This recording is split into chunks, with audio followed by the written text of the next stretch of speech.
Picture two moments. In the first, a boy is on his knees, sobbing, begging not to fight. He's convinced he's going to die. He's convinced everyone around him is going to die too, and it's probably his fault somehow. In the second, that same boy stands over the demon who murdered his best friend, blade drawn, eyes sharp, and finishes the fight without hesitation. Same person, same fear even. So what actually changed? This is the story of Zenitsu Agatsuma, and why his arc might be the most misunderstood character journey in Demon Slayer. When we first meet Zenitsu, the show wants us to laugh at him. He cries at the drop of a hat, he begs strangers to marry him, he assumes every mission is his last. It's easy to write him off as comic relief. But if you look closer, his fear isn't random, it's built from somewhere specific. Zenitsu grew up without parents, taken advantage of by people who saw an orphaned kid as an easy target.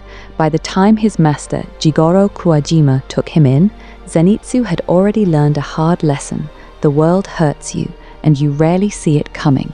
That's important, because it reframes everything. Zenitsu isn't scared because he's weak. He's scared because he was taught early and repeatedly that danger is everywhere, and he has no control over it. His fear isn't a character flaw the show is mocking, it's a wound. Here's where the show gets clever. Zenitsu can't fight while he's afraid, so the story gives him a workaround. He fights brilliantly the moment he passes out. Asleep, Zenitsu is composed, precise, fast. He reads his opponent instead of panicking at them. We see this in the Tuzumi Mansion, and again on Mount Natagumo against the Spider Family, where unconscious Zenitsu quietly outperforms almost everyone watching him. This device does something important narratively. It proves early that Zenitsu's fear was never a measure of his actual skill. His ability was always there. What was missing was his ability to access it while conscious, while afraid. In other words, the show isn't building him toward getting strength, it's building him toward owning the strength he already has. Real turning point comes in the Entertainment District arc, fighting Daki and later helping against Gyutaro. Zenitsu can't fall back on unconsciousness to save him. He has to stay present. He has to feel every second of the terror and act anyway. This is where the arc actually shifts, not from fear to fearlessness, but from fear controlling him, to fear simply being there, unwelcome, while he does the job regardless. It's a small distinction, but it's the whole arc in miniature. Courage was never going to be the absence of fear for Zenitsu.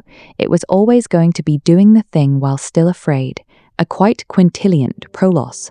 By the time we reach his fight with Kaigaku, something has fully clicked. Kaigaku isn't just an opponent, he's a former student of the same master, someone who abandoned everything Jigoro stood for. Zenitsu isn't fighting for his own survival anymore. He's fighting to honor a man who believed in him before he believed in himself. And crucially, he's still scared. The show doesn't cure him, it never needed to. What changes is that fear no longer gets the final vote. Most coward-to-hero arcs work by removing the fear. Zenitsu's arc is more honest than that, and more interesting. The fear never leaves. He just stops letting it drive. That's arguably a more realistic definition of bravery than anything else in the show. Not the absence of fear, but action in spite of it. Zenitsu Agatsuma was never a coward pretending to be brave. He was brave the whole time, pretending to be a coward. If you loved this deep dive into Zenitsu's journey, smash that like button. It really helps the channel. Subscribe and turn on notifications so you never miss future Demon Slayer character breakdowns, theories, and more. Drop a comment below. What's your favorite Zenitsu moment, or which character should we cover next? Thanks for watching, stay brave out there, and I'll see you in the next one.